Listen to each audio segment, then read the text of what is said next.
우리 집 문제 오크다 히데오. 에리의 4월.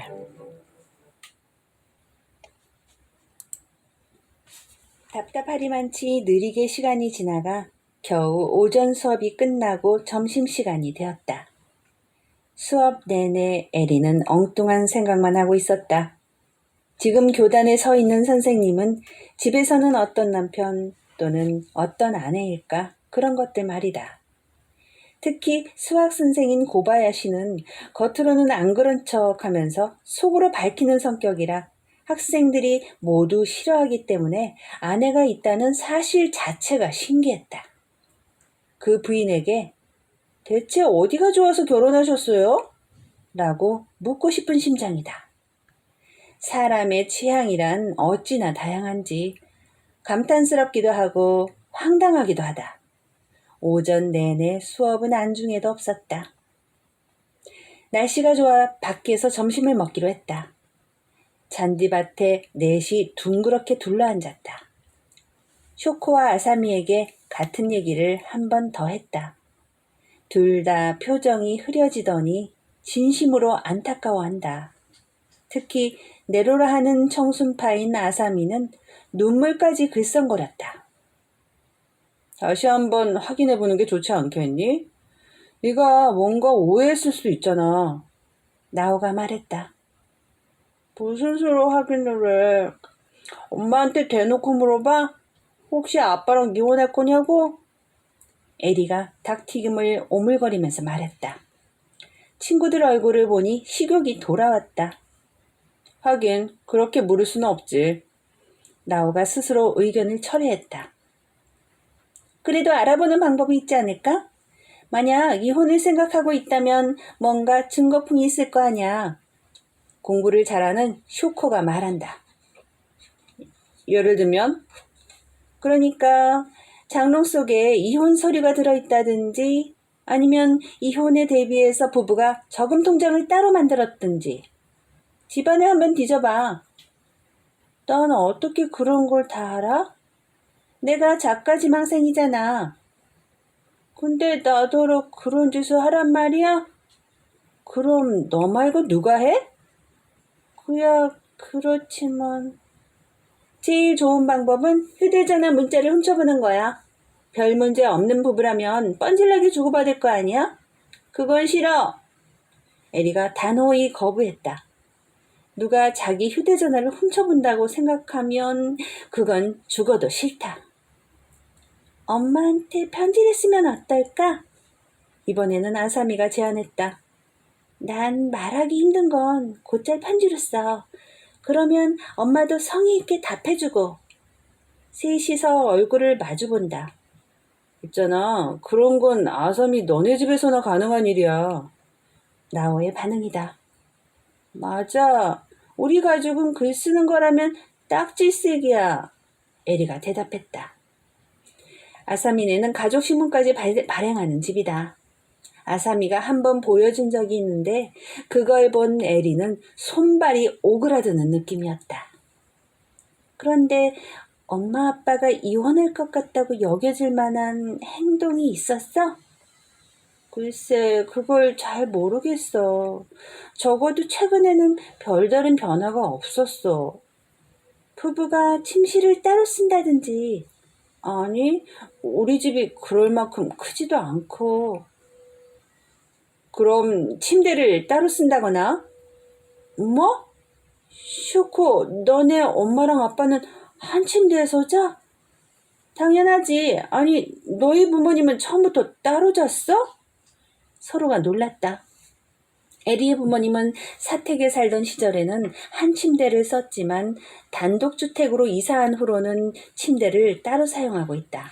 에리는 그걸 단순히 공간의 문제라고 생각했다. 사택 시절에는 자신도 동생과 한 침대에서 잤으니까. 그 얘기를 하자 셋 다 다른 대답이 나왔다. 우리는 더블 침대에서 둘이 자는데. 쇼코네는 그렇고. 우리는 다다미 방에서 이불 2채 깔고 자. 나원에는 그렇고. 우리는 싱글 침대 2개를 나란히 놓고 따로 자. 아사미네는 그렇단다. 대체 어느 쪽이 일반적인 거지? 그때 물리 선생인 이사카와가 지나갔다. 머리는 푸석푸석하고 1년 내내 흰 가운을 입고 있지만 마음씨는 좋은 아저씨다. 선생님 질문요. 나오가 손을 번쩍 들고 말을 걸었다. 이사카와가 걸음을 멈췄다. 선생님, 밤에 사모님이랑 한 침대에서 주무세요? 난데없이 그게 무슨 소리야? 중년인 이사카와가 얼굴을 붉힌다. 과정 수업 설문조사예요. 대답해 주세요. 그야 한 침대에서 자지. 따로 자는 건 있을 수 없는 일인가요? 이사카와가 잠시 생각에 잠긴다. 그렇지는 않지. 신혼이라면 몰라도 그 시기가 지나면 혼자 자고 싶다고 생각할 수도 있어. 그럼 선생님은 왜 따로 안 주무세요? 왜냐하면 따로 자자고 말을 꺼내기가 쉽지 않아. 아무리 오래 같이 산 부부라도. 이사카와가 가까이 다가와 속삭이듯 말했다. 수업 때와는 달리 조금 귀여웠다. 어머, 그런 건가요? 응, 그런 거야. 부부 사이에도 예의와 매너라는 게 있으니까. 아, 넷이 고개를 끄덕인다. 참고가 되었다. 고맙습니다, 선생님. 이제 가셔도 돼요. 나오가 선생님에게 가라는 듯이 손짓을 한다. 이사카와는 피식 웃더니 머리를 긁적거리면서 사라졌다. 부부라도 지켜야 할 게 있구나. 그렇겠지. 서로 다른 인격체니까. 그래. 그럼 에리 부모님의 경우도 지금의 단독주택으로 이사할 때 어느 한쪽이 침대를 따로 쓰자고 하셨을 거 아니야?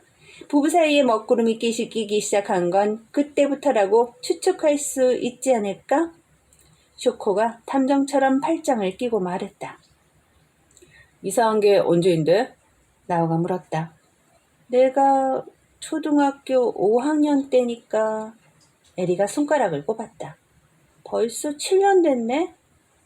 그럼 그때부터 이미 사이가 벌어지기 시작했을지도 모르겠다. 아, 싫다, 정말. 에리가 얼굴을 찡그렸다. 그렇게 오랜 시간 동안 서로 참고 있었다고 생각하니 그 사실만으로도 가슴이 꽉 막히는 것 같다. 에리네 아빠 일주일에 몇 번이나 집에서 저녁을 드셔? 평일은 거의 야근이고 집에서 먹는 건 주말뿐이야. 아니 정말? 우리는 매일 집에서 저녁을 먹는데? 나오가 꽥 소리를 질렀다. 6시 회사가 끝나는데 7시는 항상 뒤가야.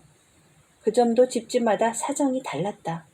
쇼코네 아빠는 9시 조금 지나서 들어와 혼자 저녁을 먹는 듯하고 세무사인 아사미네 아빠는 일주일의 절반은 집에서 먹는 듯하다. 에리네 아빠가 매일 밤늦게 들어오시는 건 어떻게 생각해? 좀 이상하지 않아? 쇼코가 마치 형사가 취조하듯이 묻는다. 그건 어렸을 때부터 그랬을걸? 은행은 일이 바쁘다면서 말이야. 야근 때문만은 아니지 않을까? 요즘은 어느 회사나 야근 없는 날이 있는데. 모르겠어. 아무튼 술 마시고 오는 날도 있고 마작하다 왔다는 얘기를 들은 적도 있어. 에리네 집은 뿌리가 깊다고 봐야겠다. 집에 들어와도 쉴 곳이 없으니까 동료들이랑 술을 마시거나 마작을 하면서 귀가를 늦추시는 거야. 하지만 그거에 사실인지 아닌지 어떻게 확인하겠어. 에리는 점점 부모님에 대해 모를 것 투성이라는 생각이 들었다. 의식하고 본 적이 없으니 이변이 생겨도 눈치챌 도리가 없다. 일단은 계속 관찰해봐. 어른들은 연기하는데 선수니까. 우리 엄마 아빠는 할아버지가 말기암으로 돌아가셨을 때도 끝까지 본인에게 알리지 않고 반드시 나을 거라고 했을 정도야. 나한테도 안 가르쳐주고 말이지. 그렇게 말하는 쇼코가 왠지 어른스러워 보였다. 그래, 알겠어. 다들 들어줘서 고마워. 에리가 친구들에게 고마움을 나타냈다. 무슨 소리야? 우린 친구잖아. 마지막으로 넷은 허그를 했다.